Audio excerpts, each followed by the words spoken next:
بسم الله الرحمن الرحیم کتێب خانەی ڕۆشنایی دەنجی کتێبی خۆشیەکانی بەهەشت لە نووسینی مامۆستا هەڵگورد خوێندنەوەی ڕەشوان کاک خەضر کارە دەنجەکان شیڤان هەولێری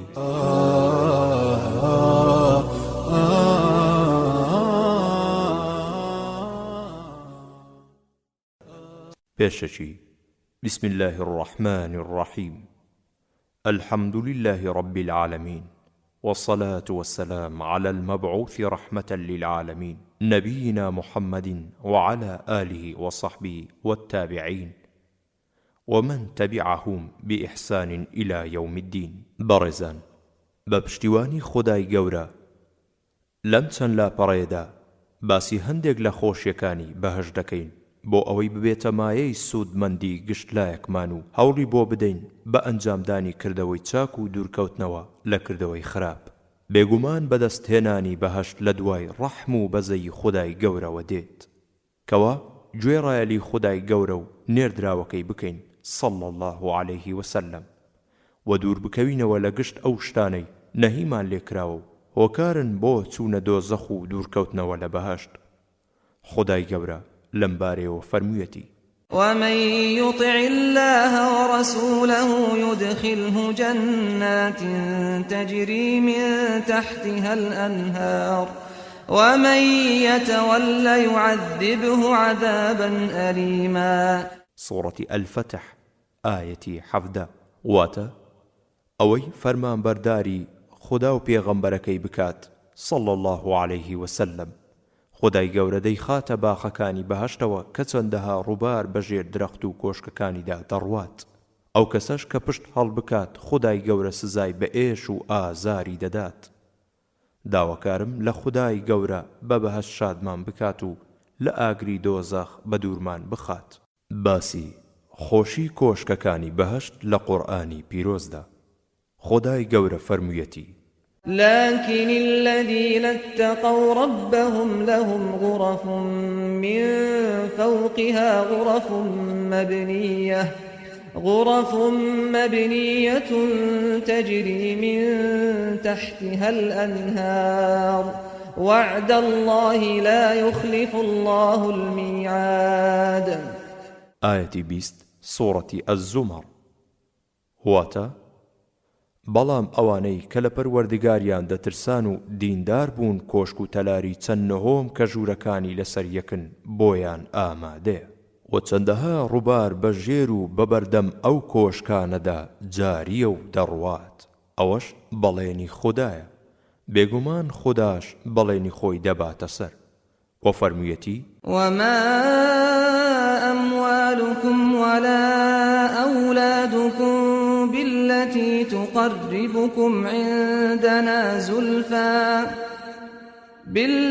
تقربكم عندنا زلفى إلا من آمن وعمل صالحا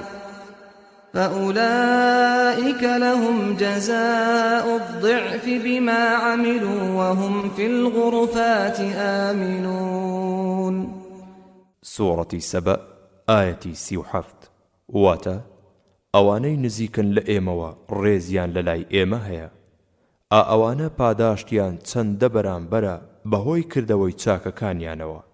هەر ئەوانیش لە کۆشک و تەلارەکانی بەهەشتدا بە ئاسوودەیی و ئارامی و خۆشی ژیان دەبەنە سەر و فەرموویەتی وعد الله المؤمنين والمؤمنات جنات تجري من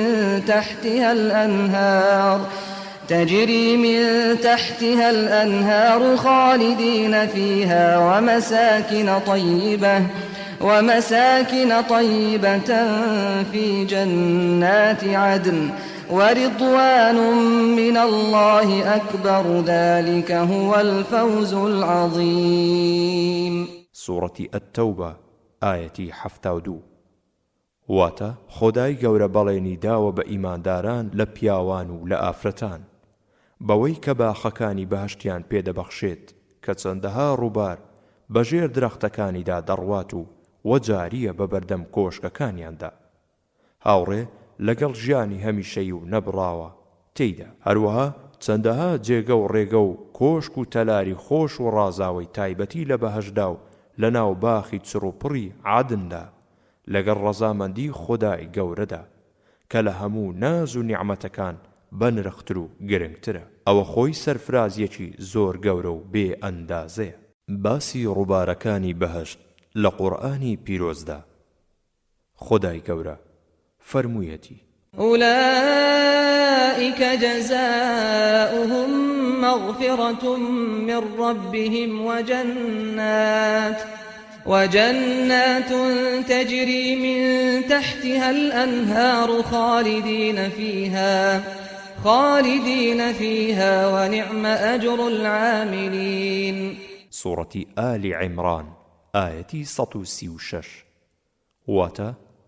ئەوانە پاداشتیان لێ خۆشبوون و لێبوردونە لەلایەن پەروەردگاریانەوە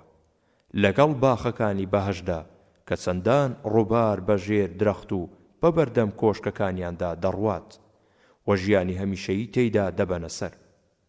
ئەم بەهرەیە پاداشتێکی زۆر چاچی کۆششکارانە.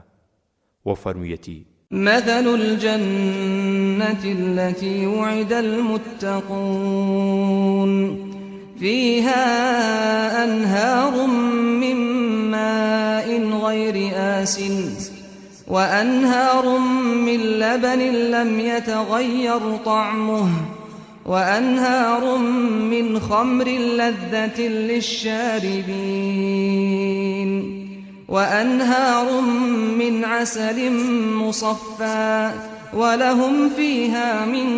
كل الثمرات ومغفرة من ربهم كمن هو خالد في النار وسقوا ماء حميما فقطع أمعاءهم. سورة محمد آية 15. واتا وێنەی ئەو بەهەشتەی کە بەڵێندراوە بدرێت بەخوا ناس و پارێزگاران.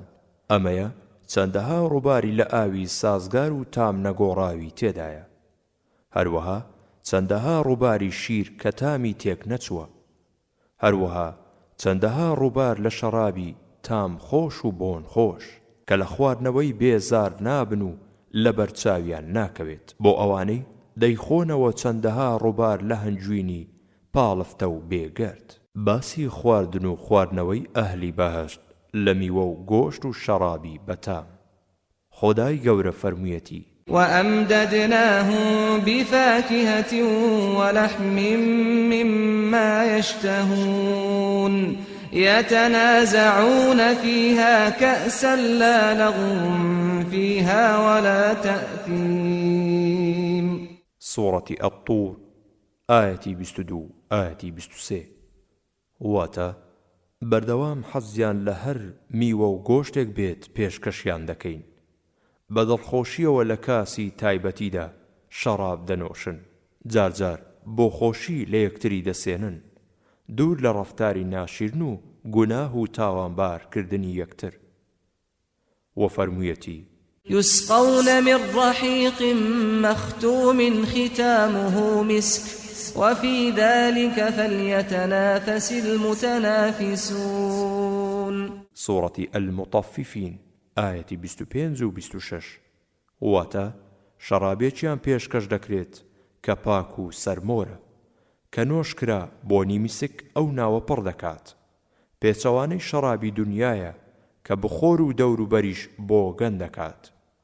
جابا لە پێناوی ئەوەدا پێشبڕچێکەران پێشبڕچێ بکەن. باسی دەرگاکانی بەهەشت و چۆنیەتی چوونە بەهەشت و بەخێر هاتن و سەلام لێکردنیان لەلایەن فریشتەکانەوە. خودای گەورە فەرموویەتی: وسيق الذين اتقوا ربهم إلى الجنة زمرا حتى إذا جاءوها وفتحت أبوابها وقال لهم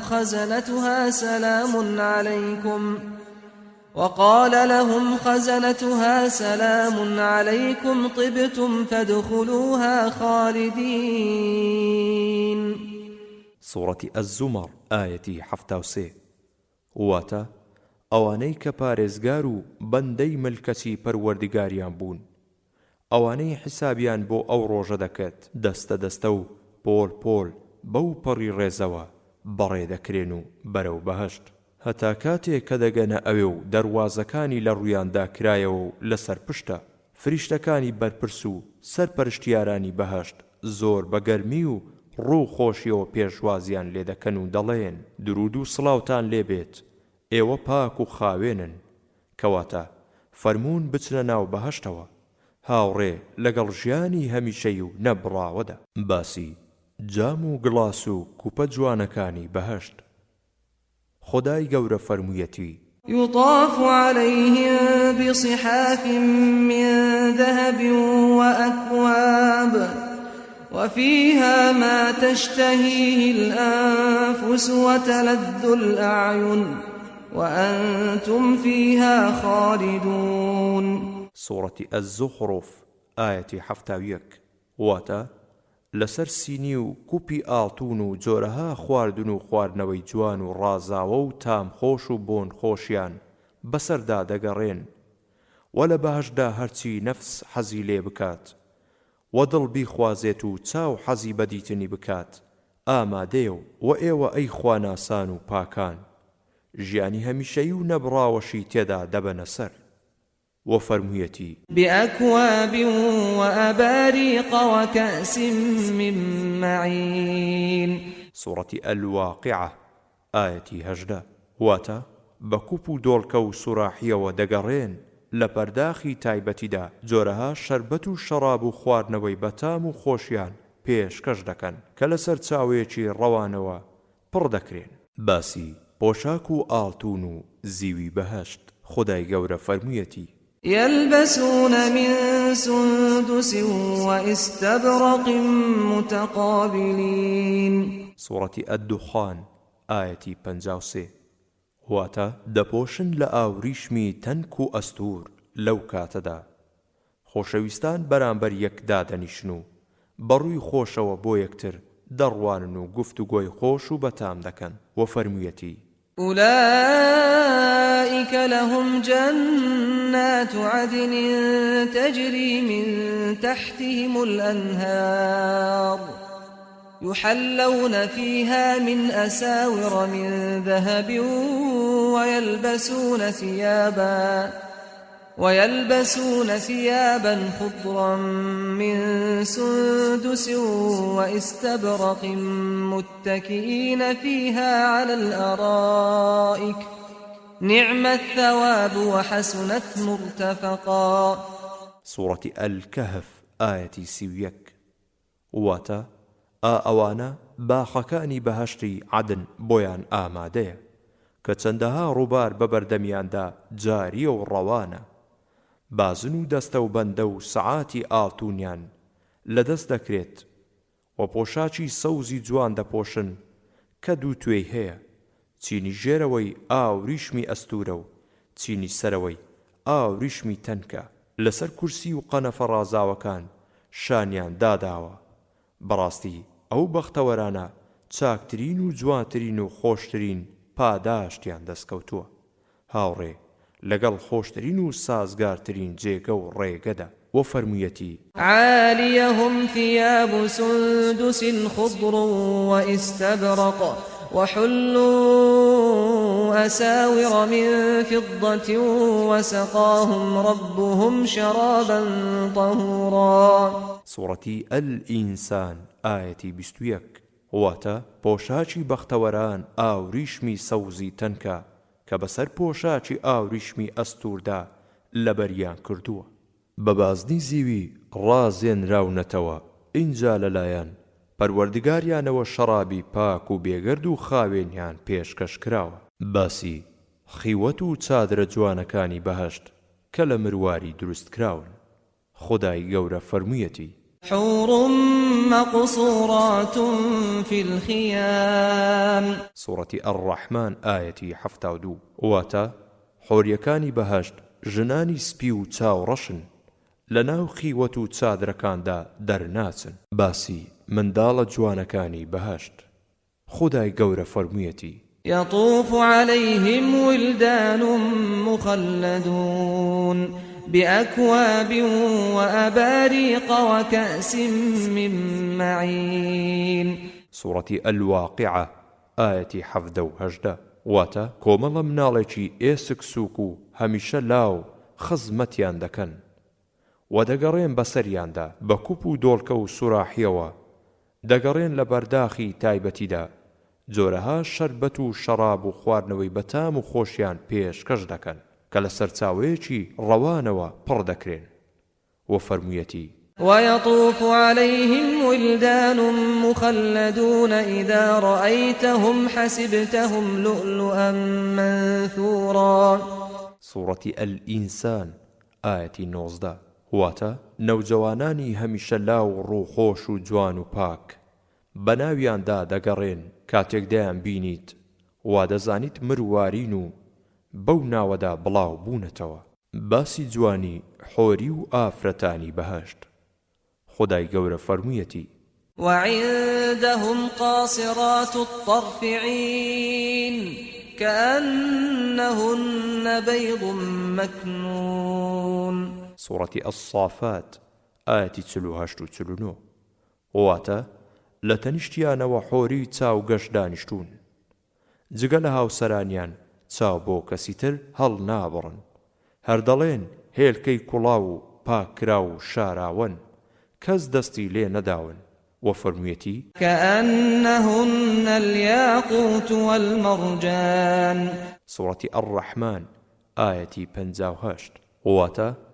ئەو هاوسەرانە لە جوانی و شۆخ و شەنجی و قەشەنجیدا وەکو یاقوت و مەرجانوان و فەرموویەتی حور مقصورات في الخيام. سورة الرحمن آية 72 واتە حۆریەکانی بەهەشت ژنانی سپی و چاوڕەشن لەناو خێوەت و چادرەکاندا دەرناچن و فەرموویەتی متكئين على سرر مصفوفة وزوجناهم بحور عين. سورة الطور آية 20 واتە لەسەر قەنەفەی ڕیزکراو پاڵیان داوەتەوە ڕوویان لە یەکترە و هاو سەرمان کردوون بە ژنانی سپی و چاو گەورە خۆشترینی خۆشیەکانی بەهەشت بریتیە لە بینینی خودای گەورە. خودای گەورە فەرموویەتی للذين أحسنوا الحسنى وزيادة. سورة يونس آية 26 واتە بۆ ئەوانەش چاکە دەکەن پاداشتی زۆر چاک و بەهەشت هەیە و زیاد لەوەش واتە دیتنی ڕووی پیرۆزی خودای میهرەبان و تەمەشاکردنی و فەرموویەتی لهم ما يشاءون فيها ولدينا مزيد. سورة قاف آية 35 واتە حەزیشیان لە هەرچی بێت بۆیان هەیە داوای بکەن و لە فەرموودەدا هەیە ئەگەر بەهەشتیان حەزیان لە گۆشتی برژاوی باڵن دەبێ زوو دەهێنرێتە بەردەستیان. ئیبن و ئەبوو حاتەم دەڵێ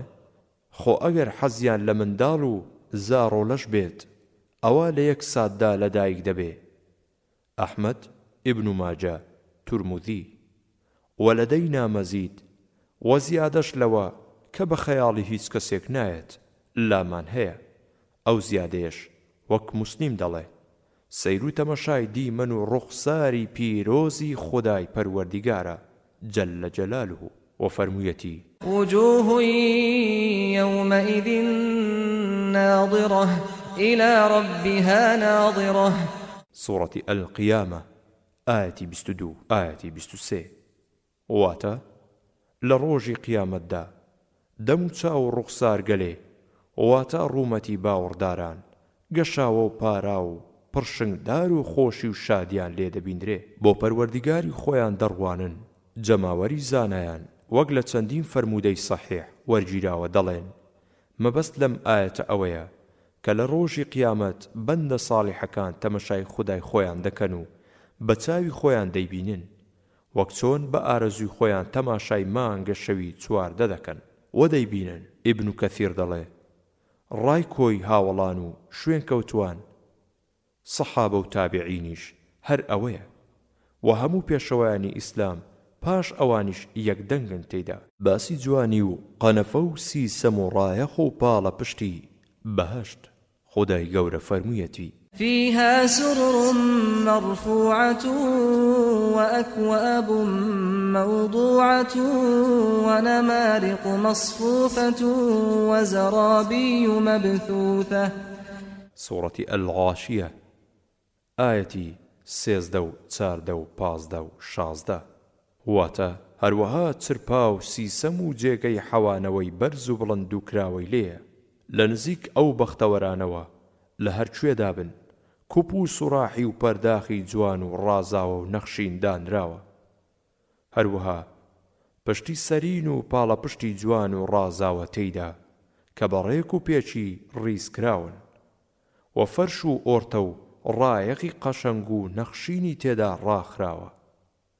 هەموو کۆشک و تەلار و ڤێلاکانی پێڕازێنراونەتەوە و فەرموویەتی متكئين على سرر مصفوفة وزوجناهم بحور عين سورة الطور آية 20 واتا ئەو بەختەوەرانە بە کەماڵی ئیسراحەت پاڵیان داوەتەوە لەسەر کورسی و قەنەفە ڕازاوەکان کە بە شێوەیەکی جوان و ڕێک ڕیزکراون ئێمە هاوسەرانی حۆری چاوگەشمان لێ مارە کردوون و فەرموویەتی هم وأزواجهم في ظلال على الأرائك متكئون سورة ياسين آية 56 واتە خۆیان و هاوسەرانیان لەژێر سێبەری درەختی جوان و چڕ و پڕدا لەسەر کورسی و قەنەفە ڕازاوەکان شانیان داداوە باسی بەرهەم و سێبەری درەختەکانی بەهەشت خودای گەورە دەفەرمێ ودانية عليهم ظلالها وذللت قطوفها تذليلا سورة الإنسان آية 14 واتە سێبەری درەختە جوانەکان بەسەر شوێنە خۆشەکانیاندا سەری فڕ و هێناوە و لێکردنەوەی میوەکانیش ئاسانە و ملکەت کراوە و فەرموویەتی قطوفها دانية سورة الحاقة آية 23 واتە میوەجاتی درەختەکانی نزیکە لێوە واتە دەسڕەسە بەڕاوەستانەوە بەدانیشتنەوە دەستی ئەگاتێ تەنانەت دەمیشی ئەگاتێ خودای کارزان بە هیچ شێوەیەک ناڵێ بەهەشتی ئەزیەت بچێشێ پاش ئازار و ئەزیەتەکەی دونیا و فەرموویەتی والذين آمنوا وعملوا الصالحات سندخلهم جنات تجري من تحتها الأنهار خالدين فيها أبدا لهم فيها أزواج مطهرة وندخلهم ظلا ظليلا سورة النساء آية 57 واتە ئەوانەش کە باوەڕیان هێناوە کار و کردەوەی چاک ئەنجام دەدەن لە ئایندەیەکی نزیکدا دەیان خەینە ناو باخەکانی بەهەشتەوە کە چەندەها ڕووبار بەژێر درەختەکانیدا بەبەردەم کۆشکەکانیدا دەڕوات و لەوێدا ژیانی هەمیشەیی و بەردەوام دەبەنە سەر هاوڕێ لەگەڵ چەندەها هاوسەری پاک و بێگەرد و خاوێن و پاکی زەدا هەروەها دەیان خەینە ژێر سایەی سێبەری جوان و ڕازاوەی هەمیشەییەوە نەگەرمایان دەبێت و نەسەرما باسی خۆشی کەش و هەوای بەهەشت و نەسارد نەگەرم خودای گەورە فەرموویەتی متكئين فيها على الأرائك لا يرون فيها شمسا ولا زمهريرا سورة الإنسان آية 13 واتە ئەو خۆشبەختانە لەسەر قەنەفەی ڕازاوە و جوان لە بەهەشدا پاڵیان داوەتەوە نەگەرمایی خۆری تیا دەبین و وەنە سەرمایەکی سارد چونکە هەوایەکی مام ناوەندی و زۆر خۆش و سازگاری هەیە باسی فراوانی و گەورەی بەهەشت خودای گەورە فەرموویەتی وسارعوا إلى مغفرة من ربكم وجنة عرضها السماوات والأرض أعدت للمتقين سورة آل عمران آية 133 واتە پێش بڕچێ بکەن بۆ لێوردبوونەوەیەکی گەورە لەلایەن پەروەردیگارتانەوە و بۆ بەهەشتێک کە پانیەکەی بە ئەندازەی ئاسمانەکان و زەویە کە ئامادەکراوە بۆ لە خواترساوان. تێبینی؟ بیر لە گەورەی ئاسمان بکەوە، لە خۆر و مانگ و چەندین هەسارەی گەورەی کە لە خۆ گرتووە. ئینجا گەورەی بەهەشتت بۆ بەدەردەکەوێت. لە بەهەشدا ئەوەی دڵت ئارەزووی بکات و چاوەکانت حەز بە بینینی بکات هەیە و ئامادەیە. خودای گەورە فەرموویەتی: يطاف عليهم بصحاف من ذهب وأكواب وفيها ما تشتهيه الأنفس وتلذ الأعين وأنتم فيها خالدون. سورة الزخرف آية 71. واتە بەسینی و پەرداخی ئاڵتوونی خواردن و خواردنەوە دەجێڕن بەسەریاندا و لە بەهەشدا هەیە و ئەوەی دڵ حەزی لێ بکات و چاو حەز ببینینی بکات و ئێوە بە هەتایی دەمێننەوە تێیدا. باسی کانیە سازگارەکانی بەهەشت. خودای گەورە فەرموویەتی: فيها عين جارية. سورة الغاشية آية 12. واتە لە بەهەشدا کانی و سەرچاوە و تافگەی ڕەوانی تێدایە و فەرموویەتی: عينا يشرب بها عباد الله يفجرونها تفجيرا. سورة الإنسان آية 6. واتە کانیەکە بەندەکانی خوددا لێی دەخۆنەوە و لە هەر شوێنێکدا بیانەوێت هەڵدەقوڵێن و فوارە دەکات. لە بەهەشدا سەی خراپ و ڕق و چینە نییە. خدای گەورە فەرموویەتی: لا تسمع فيها لاغية. سورة الغاشية آية 11. واتە لەو شوێنەدا قسە و گفتاری ناخۆش و نابەجێ نابیستن و فەرموویەتی: ونزعنا ما في صدورهم من غل إخوانا على سرر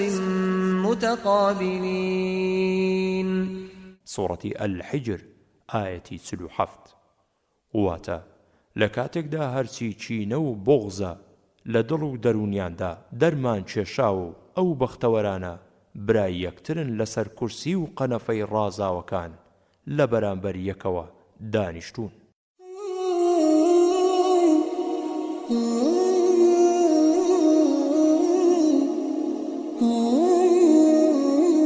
کتێبخانەی ڕۆشنایی دەنجی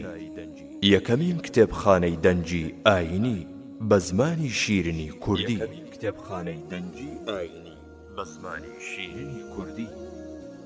کتێبخانەی ڕۆشنایی دەنجی تیشکێک بۆ مێژوو، سەرنجێک بۆ ئەمڕۆ، ژیریەک بۆ داهاتوو. کتێبخانەی ڕۆشنایی دەنجی ڕۆشناییەک لە پەڕاوە ڕاستیەکان بەرەو دڵە شەکەت و ماندووەکان. ڕۆشنایی دەنجی زەنجێک بۆ بێداری، خۆراکێک بۆ مێشک. ڕۆشنایی دەنجی بۆ گەاندنی ڕەخنە و پێشنیارەکانتان بۆ دەستکەوتنی کتێبەکانی کتێبخانەی ڕۆشنایی دەنجی پەیوەندی بکەن بە ژمارە تەلەفۆنەکانی کۆڕک 0750 442 0872 زین 0782 442 0872. بەڕێوەبەری کتێبخانەی ڕۆشنایی دەنجی هاوکار محەممەد. ڕۆشنایی دەنجی 35 2017